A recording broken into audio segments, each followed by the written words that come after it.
Now that we're seeing more diversity in newsrooms, there are greater diversity of stories being told, there are still enormous problems. We've come a long way, but we've still got a long way to go. All women should know this. I mean, everyone should know this, but particularly women in business. My father, we're talking late 80s, was convinced that foreign correspondents and journalists lead a very stressful life. You know, because in tech and investment banking, you don't.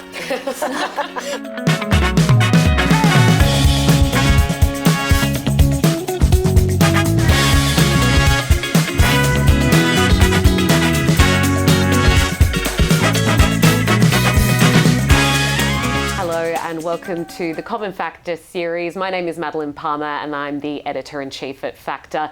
Today's episode is in regards to women in leadership, and I'm here with some fantastic women. It's great to have you all here. Thank you so much for joining me today.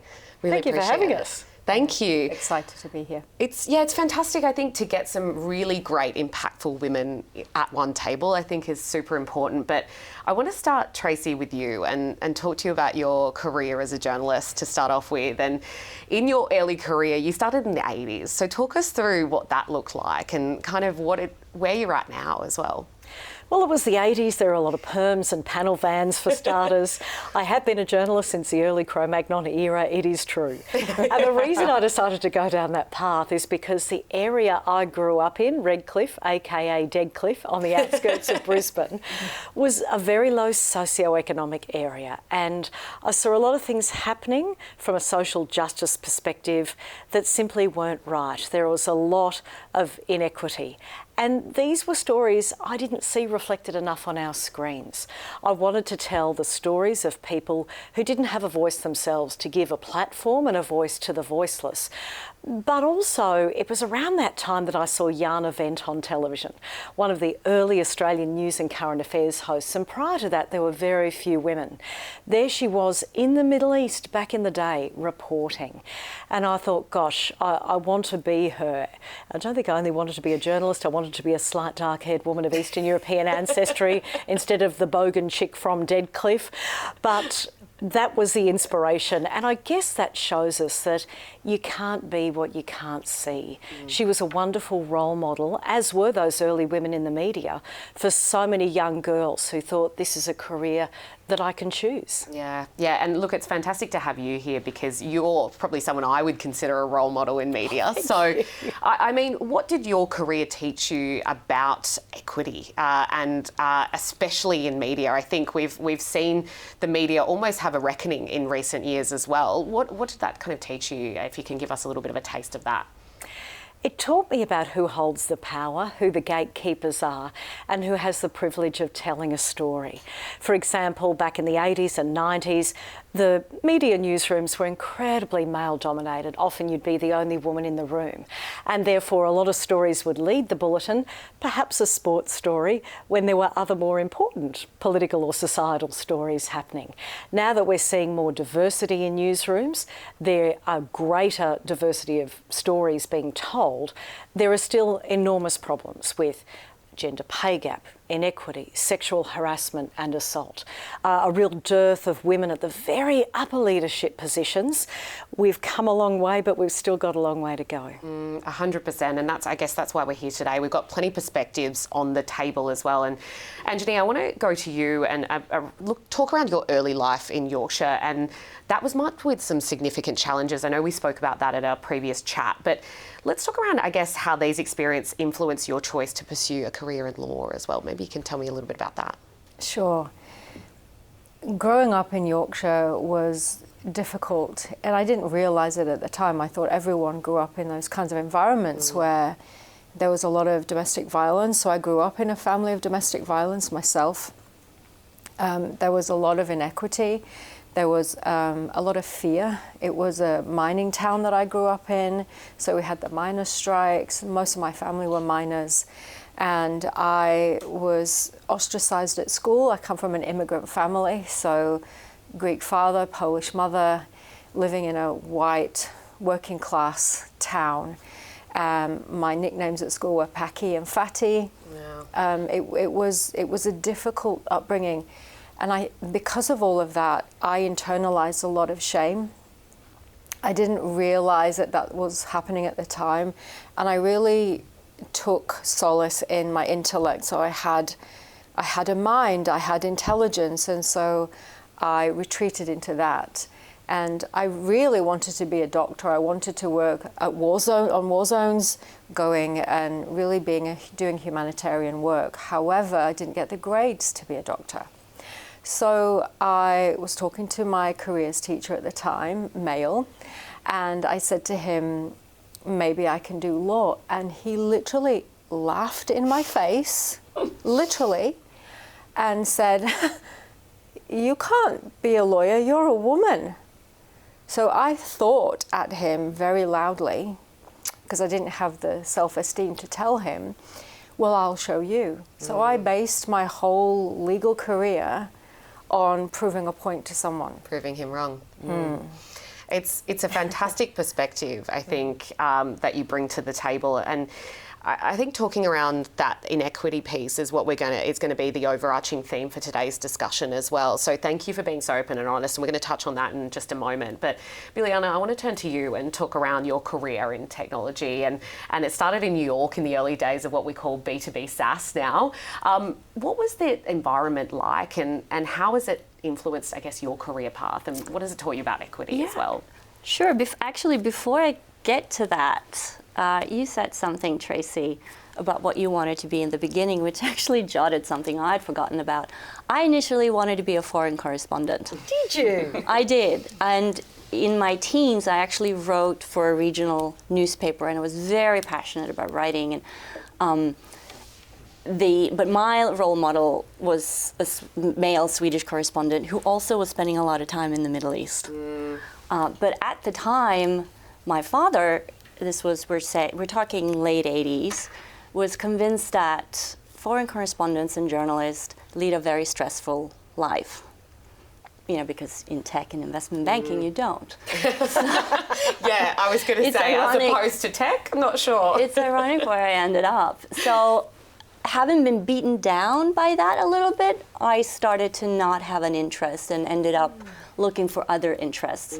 And that led me to New York, and an internship led me to obtaining a full-time role at a B2B SaaS company, which was it was tough and exciting at the same time.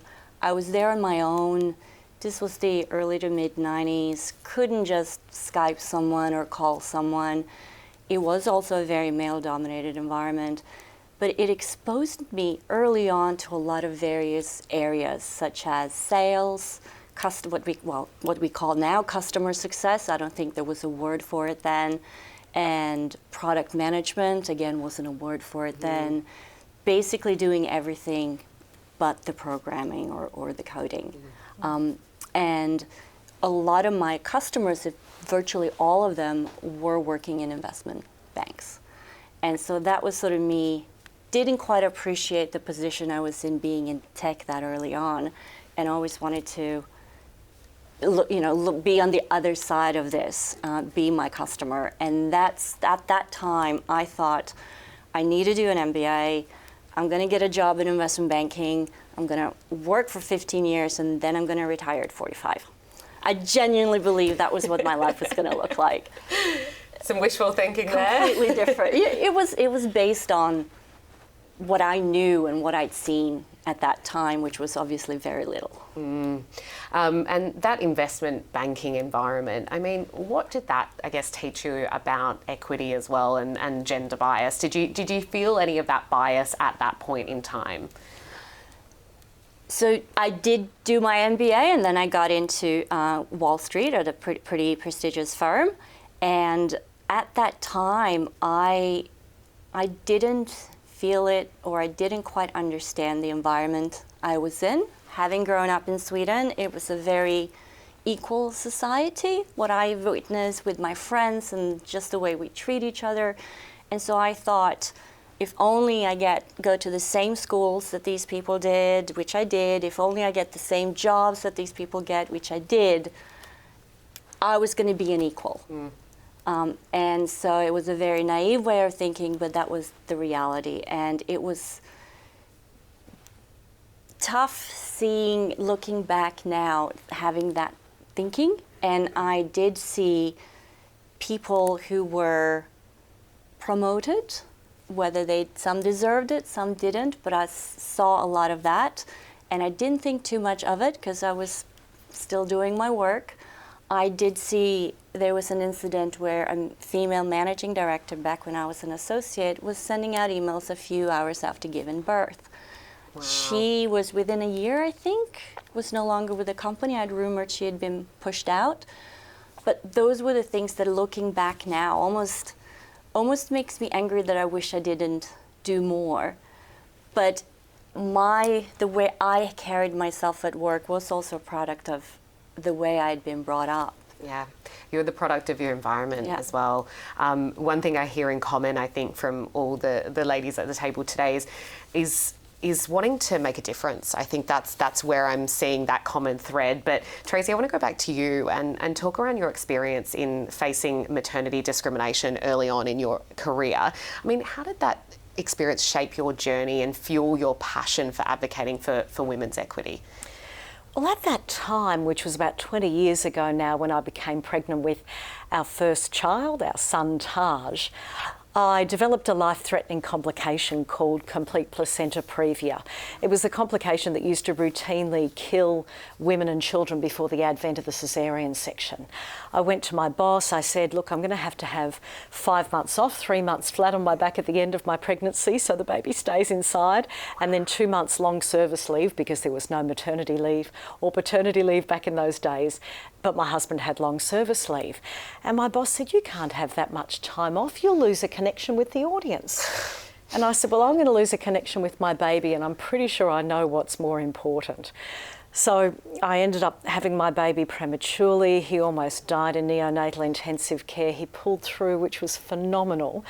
I tried to go back to work, but the boss said to me, look, you've had too much time off. We've got some of the younger presenters in the roster. Your job is going to change. So effectively, he was demoting me.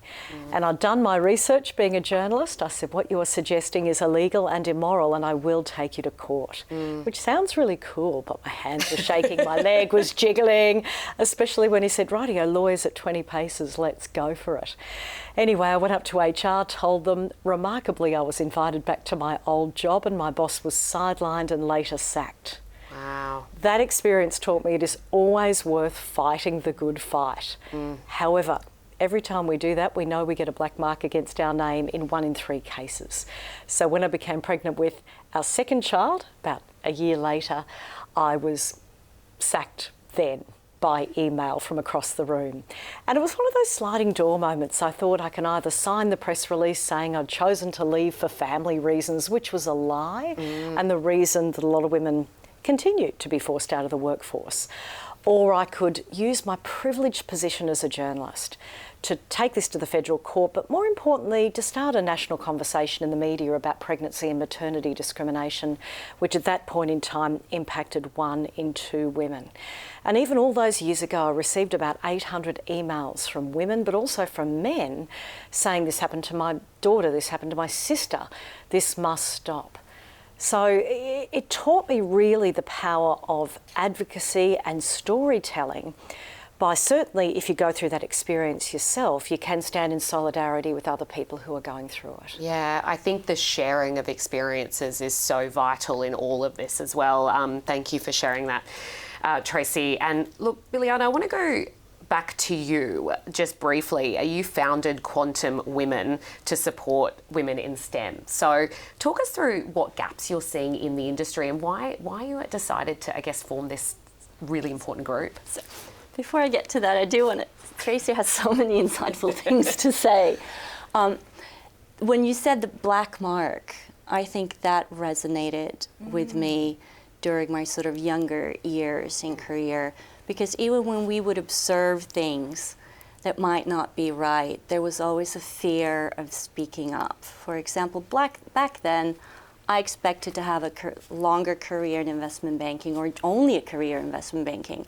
And you're afraid to speak up because people move around and you don't want to have that black mark against you, which is why I think the positions that we're in today, we're the voice for these people. And I still see that with younger women, and I understand that they're accepting things even though they're not quite comfortable with it. So it's on us to now actually speak our mind. And I often speak my mind, whether I should or shouldn't. At this point, I do what feels right inside of me. And one of those things is founding Quantum Women. I've been in quantum for about 4 years now. I joined working at the Sydney Quantum Academy, and there was an opportunity where I was an industry engagement manager, so I used my skill set to bridge the industry with academia. So there was a way I could immediately add impact, all the while learning about this really super exciting area. But what I noticed there, as much as my career had been male dominated, this to me was so much more. It's on steroids. At least I don't think I've ever been the only person in the room, but oftentimes there are, or the only female in the room, but oftentimes in quantum there is maybe one or two, and that's challenging. Yeah. I wanted to do something, didn't quite know what. I partnered up with a young PhD candidate at the time. She is now a postdoc in Europe. Is going to go on and do absolutely amazing things. But yeah, we partnered up because we wanted to make a change. There are two of the things that we are doing right now is we've launched a way to elevate the voices of female scientists, and we do a research spotlight where if you're a female author or co-author of a scientific paper, we put you up on our website, we share your achievements on LinkedIn. On the commercial side, we have an initiative that we call Under the Hood, and that's all about networking and positioning you to get that next job, whether it's in science or in industry, where we put people together to hear about what are the different roles, quantum and non-quantum, that goes on at companies, whether it be large tech companies, research institute, or startups, and to spark that connection. You are so impressive, making this transformative change after working in so many different male-dominated industries and at the intersection of them. Bravo. Yeah, and I think giving women a platform is fantastic, and especially women in tech, which is a male-dominated industry. Anjani, I want to turn to you now and talk around your career in corporate law.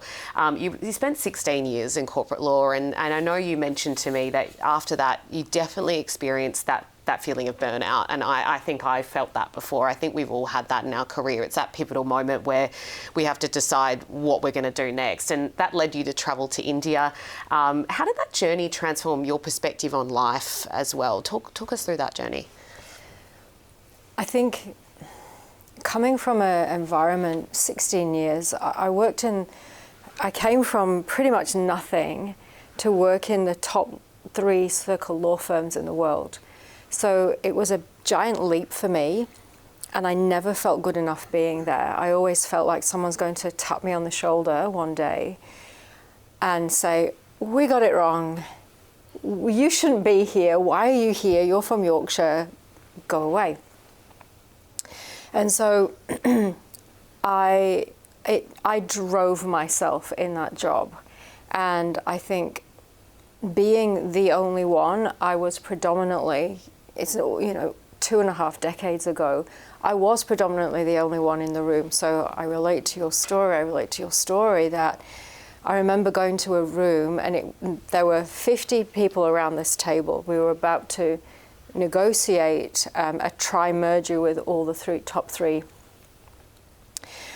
travel companies in the world, and I was the only woman in that room. And I walked in with my junior, who was male, and everyone went to shake his hand and thought I was the secretary. Wow. So I had to work so hard in those times, being the only one.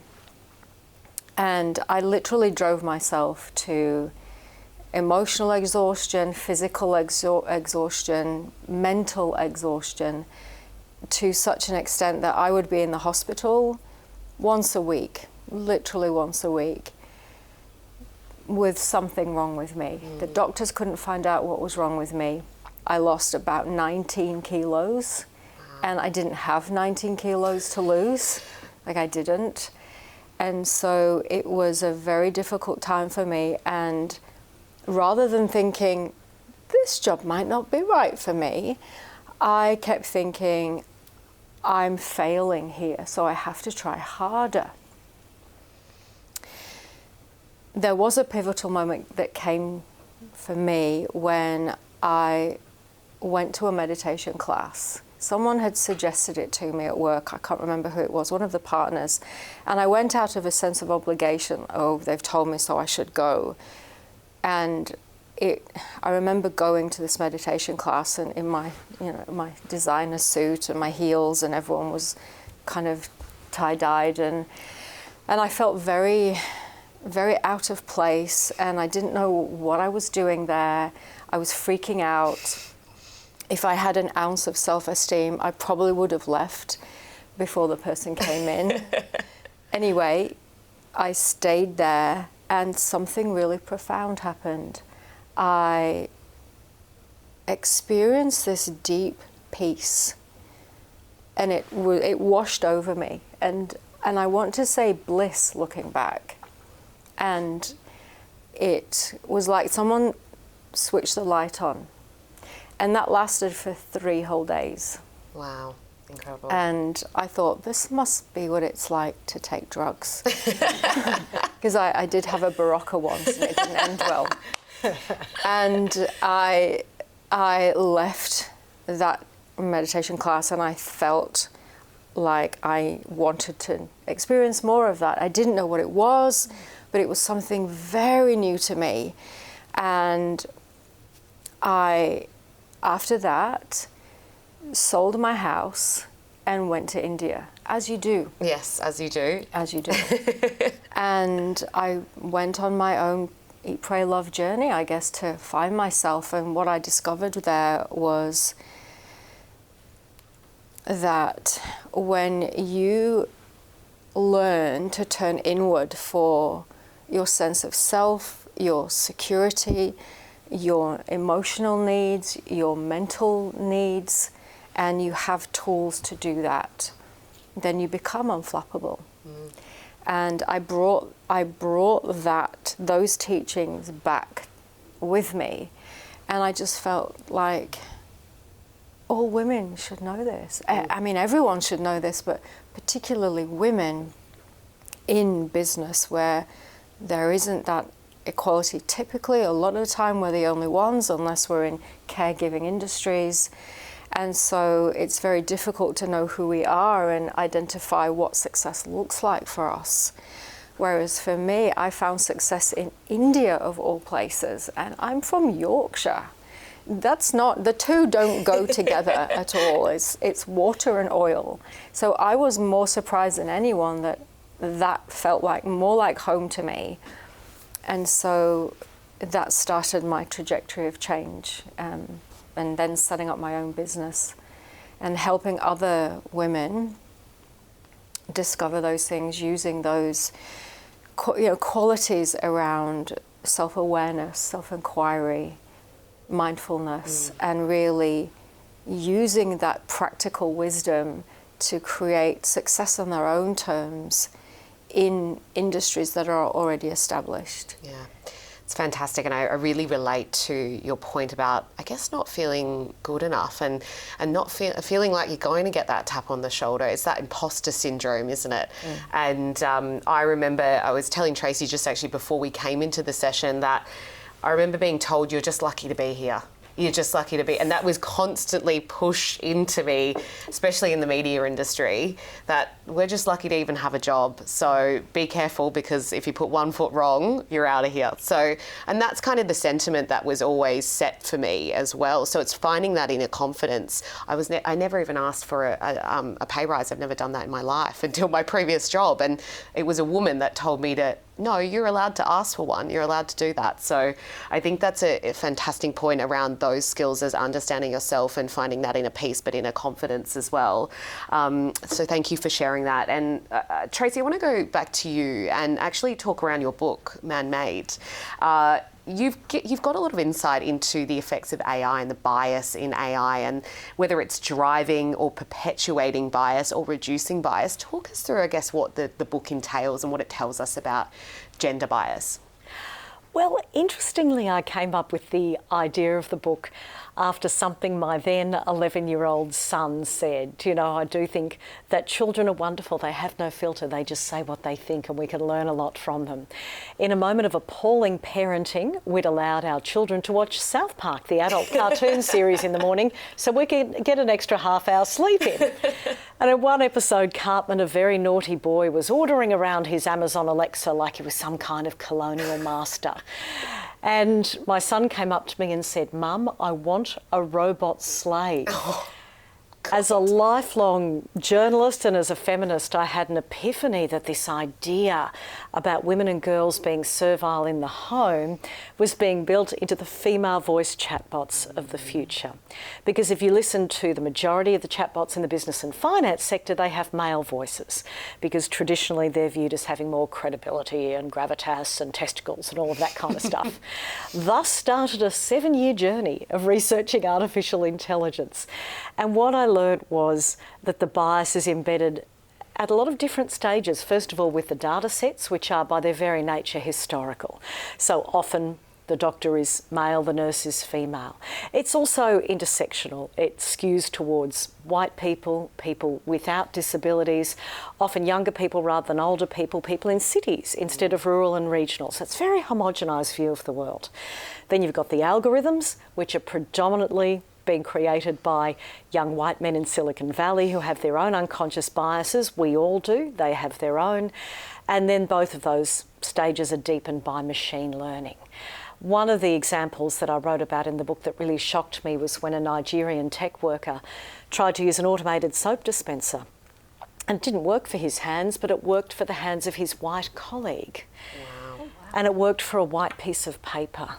And that simply happened because it was AI light sensor technology, and the device was only tested on this young guy and his mates in Silicon Valley. It had a lack of inclusive design. And this is why it's so important to have women and people from marginalised communities involved at the start with the design process, because you come up with a better product, more people will buy it, more people will be able to use it, and it's better for global equity as well.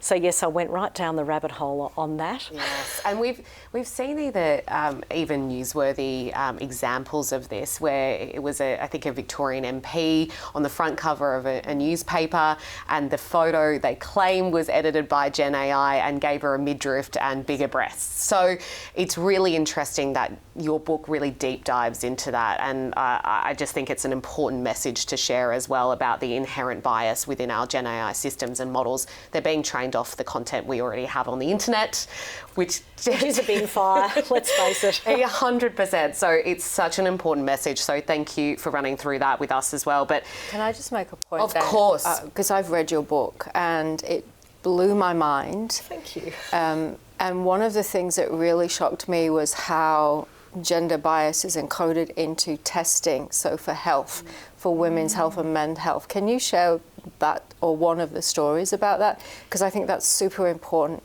Oh, thank you. The medical misogyny piece is huge, because traditionally a lot of medical testing has been done on male bodies, because they historically viewed female bodies as being too variable because we can become pregnant. A lot of the data sets are full of the results of testing on men, and therefore they don't really know whether a lot of the med tech of the future will work well on women's bodies. And there's also an ageism piece here as well. If you go to a hospital and an algorithm is deciding who gets a ventilator, a scarce resource in a pandemic, and you're a 50-year-old sitting next to a 30-year-old, it will always go to the 30-year-old because they're viewed as more valuable in a capitalist society, more productive. So there's a lot of layers to this. Having said that, I've been on a road to Damascus, since writing my book, where I'm seeing more now some of the solutions to this bias, but also the positives of this technology. The app that can tell you 5 years beforehand whether you're going to get breast cancer, even before you have any symptoms. The app called Textio, which creates inclusive job advertisements and gets rid of bias if you're using hiring software. So like any technology, it's got its good and bad, and we've just got to use the good and reduce the amount of negative consequences. Yeah, it's a really great point, and we just had a session around Gen AI as well, and we're talking around use cases of Gen AI in industry, and how there's tools where some will often scan resumes and actually pick up, because of the bias within that tool, they'll only pick the resumes that are either male or a certain ethnicity, and it's just really important to, I guess, raise awareness around this. And look, Anjani, I want to go back to you around, you now lead a business focusing on corporate training. You mentioned that before, that integrates these Eastern philosophies you also spoke about. And you also founded a charity as well. So talk us through those two areas that you're focusing on at the moment and why it's so important to you. Both are very vital to me because I've been in the corporate world and I know what it's like. I know the organizational suffering that's embedded in the corporate world a lot of the time. And so the work that I do with women in corporate is really to help them feel confident in bringing those natural skills that they have of nurturing, of empathy and compassion, and bringing those into the corporate world, into their roles. And often women are very reticent to do that because they fear they'll be seen as weak, that it's a weakness, that it's not going to be applauded, that it won't be embraced in the corporate world. However, once they understand that that is their point of difference, that's how they make their mark, then they start to realize it's their superpower. And so bringing those qualities of compassion, interconnectedness, help women find success in their own right, and really change the rhetoric, change the story, break through the conditioning that we all are part of in our materialistic Western culture, and have the confidence and the courage to bring those skills into a corporate environment so that they can be more like custodians of something. For me, the future corporate world will be a place where they are the new communities. And it might sound radical, it might sound unorthodox, but companies are going to be those places where they can't ignore people's personal problems, mental health issues anymore. They're going to have to provide support, counselors, mentors, whatever, in order to help people have a sustainable life within corporate, especially with the advent of AI and tech. Everyone's freaking out at the moment. Yeah. But if you're self-regulated, you're not freaking out, you're actually able to embrace that. And then with the House of Amriit charity, very exciting. It's something that I've been bootstrapping myself through my business for a long time. And the House of Amriit is really about helping and supporting marginalized women, women from domestic family backgrounds, to heal the trauma that really is intergenerational. I know, especially from my own personal experience, my father witnessed domestic violence with his father, and on it goes. And I didn't have my own family because I always thought to myself, I don't want to pass that trauma on to people. So I'm not going to cry, but I want to help women not feel like that, and help women understand that they're not powerless to change, and they can get out of those situations, they can heal that trauma, and then they can rejoin society, because you get very isolated. They can rejoin society, and we need more women in society contributing to the corporate world, contributing to society. Women are the glue of communities, and so we run mentorship programs for those women, and we also, which is even more exciting, we help corporate organizations establish scholarships and mentoring programs for marginalised women. So it's a two-way street. And so women in corporate get to mentor these disadvantaged women, and they get to see how well they're off and how much they can help other people. So it's a win-win. It's very, very exciting. It's really exciting, and I just appreciate you being, again, so open and honest and raw with us today. And I think you make a fantastic point around corporate responsibility, around really uplifting women as well. And I think that's something we really need to keep in mind when we have these conversations. And Biliana, I want to turn to you again and talk quickly again around quantum women, and I guess what you've learnt from being a part of this fantastic group of women, and we heard from Tracey, I mean, technically when we hear about tech, you think of men in Silicon Valley, but it's just fantastic that you're uplifting women in tech as well. How much have they learnt, or I guess benefited from being in this group? Well, I hope they are.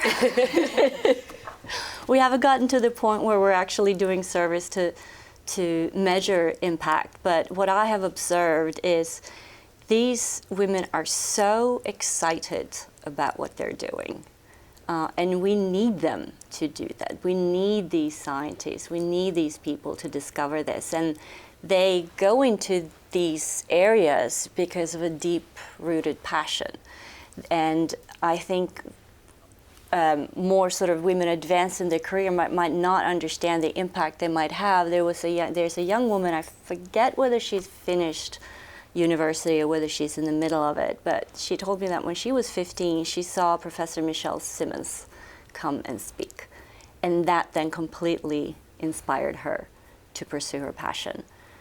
What we then need to do is ensure, how do we, once they're done with their studies, how do we ensure they stay there? How do we ensure that they don't lose that motivation? That's part of what we hope that Quantum Women as a community can do. But I do think we need more. It's not just about women talking with women and to women. I do think we really need to include men in this. And we can debate, what are some ways. One thing you mentioned, mentorship, and you mentioned women being mentored by women. But I think it's also important that women be mentored by men. I think often naturally women think that they need other women. And sometimes I go to them, well, do you really? Let's talk about what you want to achieve over the next whatever period. And let's figure out who is it who can get you there. And how can we help demand that you get there? I do think there's an element of we cannot wait for the world to change. We also have to take our own responsibility and maybe be more stern. Okay, here is what I want. I want you to introduce me to so-and-so, or I want you to help me deliver this and that. And I think for me that could be a way to, help broaden the pool of people who are dedicated to this. I think without the confidence or the inner self-worth, that's not going to happen. So I agree with you in one part. And then also if you've been disadvantaged, marginalised, and you don't have that self-worth, or you've come from a domestic family background, you're not going to want a male to be mentoring you. So I think it's horses for courses. Yeah, for sure. And so I think there's got to be a mindfulness around that as well, around it's not one size fits all, but who's right for who. Exactly. And I think you could almost flip the script there and have women mentoring young men. I think that's I like that. another very good idea. More of that. We certainly do, and I think our young men that we're bringing up these days, I know you've got a son, Tracey. I mean, what sort of, I guess, qualities do you like to instill in your son and your children when you're talking about, I guess, going into the real world? Look, we've been fortunate to have a son and then a daughter, and it's been interesting to see the external factors, how they play out on each of them. In schooling, now at university, and what they want to do for a living. My son is in first year uni, he's going into a very male-dominated area of fintech, and I said to him, look, I hope that you are going to go in there to help make some transformative change to reduce inequity and be a champion of diversity and inclusion. And he'll come back at me with some smart line, but then he'll always say, "Mum, of course, that's the way you've brought us up." And because they've been brought up in a feminist household with my husband and I always having those conversations, hopefully when they go into those industries, they will do things like mentoring and sponsoring and pushing for gender pay audits and, more importantly, action on those audits. Yeah, and I think it's about, again, starting young. And I know we often talk about getting women into STEM, but it's also if women especially from a primary school age, being able to go and study what they want to study, what they're passionate about, seeing someone that inspires them, being able to actually do that and giving them the opportunities. So I want to say a big thank you to all of you for joining us today. And I want to talk lastly just around what we predict for the future. I usually like to kind of get our crystal balls out towards the end of the session and talk around what we would like to see going forward in the next few years. I might start with you, Anjani. What would you like to see, and what would you like to see, I guess, in your future for 5 years' time, in 5 years' time?